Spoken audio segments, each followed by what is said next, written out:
அன்பு மாணவர்களுக்கு வணக்கம். மேல்நிலை 2ஆம் ஆண்டு தமிழ் பாடத்தில் மொழிபெயர்ச்சி சார்ந்த பகுதியை பார்த்து கொண்டிருக்கிறோம்.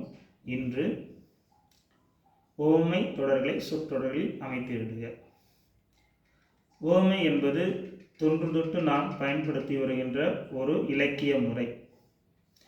நாம் சொல்ல வருகின்ற கருத்தை சுலபமாகவும் எளிமையாகவும் தெளிவாகவும் விளங்கிக் கொள்வதற்காக முன்பு தெரிந்த ஒரு உதாரணத்தை காண்பிப்பதை உவமை என்போம்.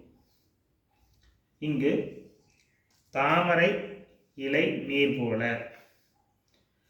தாமரை இலையில் நீர் ஒட்டுவது போல் தெரியும், ஆனால் சற்றென்றது ஒட்டாமலும் இருக்கும், வடிந்து இருக்கும். அதேபோல் வாழ்க்கையிலும் ஒருவர் வாழ்கிறார் என்றால் அதற்கு நாம் அதை உதாரணமாக கூறுவோம். என் தாத்தா தாமரை இலை நீர் போல வாழ்ந்தார்.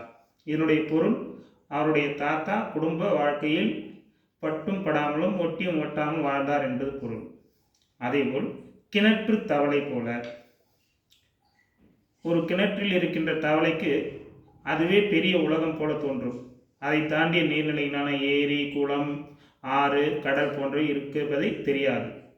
அதற்கு அந்த நீர்ப்பகுதி மட்டும்தான் பெரியதாக தெரியும். அது நாம் கூறுவது பொருள் வெளி உலகம் தெரியாமல்.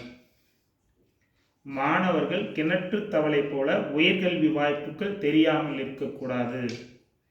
ஏனென்றால் நாம் மேல்நிலை 2ஆம் வகுப்பு படிக்கின்றோம். அடுத்து நாம் என்னென்ன உயர்கல்வியில் இருப்பது என்பதை நாம் தெரிந்திருக்க வேண்டும்.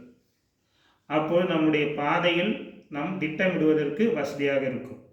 அதனால் நாம் மாணவர்கள் கிணற்று தவளை போல் உயர்கல்வி வாய்ப்புகள் தெரியாமல் இருக்கக்கூடாது. எலியும் பூனையும் போல. இது தொன்று தொட்டு நாம் பயன்படுத்தி வருகின்ற ஒரு உதாரணம்.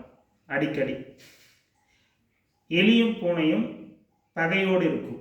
அதைத்தான் வாழ்க்கையில் கூறும்போது நாம் எலியும் பூனையும் போல் என கூறுவோம். நானும் என் தம்பியும் எலியும் பூனையும் போல எப்போதும் சண்டையிடுவோம். அச்சாணி இல்லாத தேர் போல. அச்சாணியின் என்பது கடையாணி என கூறுவோம்.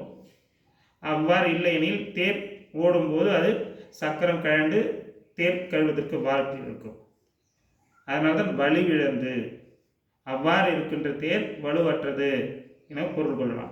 அதேபோல் ஆசிரியர் இல்லாத பள்ளிக்கூடம் அச்சாணி இல்லாத தேர் போல் இருந்தது.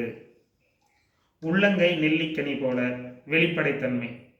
நம்முடைய கையில் நெல்லிக்கனி இருந்தால் எவ்வாறு நமக்கு புரிதல் ஏற்படுமோ பார்ப்பதற்கு, அதே போல சரியாக படிக்கவில்லை என்றால் தேர்வில் வரும் மதிப்பெண் உள்ளங்கை நெல்லிக்கனி போல் முன்பே தெரியும். ஏனென்றால் படிக்கவில்லை என்பது மதிப்பெண் பெற முடியாது என்பது வெளிப்படை. அதைத்தான் இந்த உதாரணம் மூலம் நாம் தருகிறோம். உவமை தொடர்களை சொற்றொடரில் அமைத்து எழுதுக.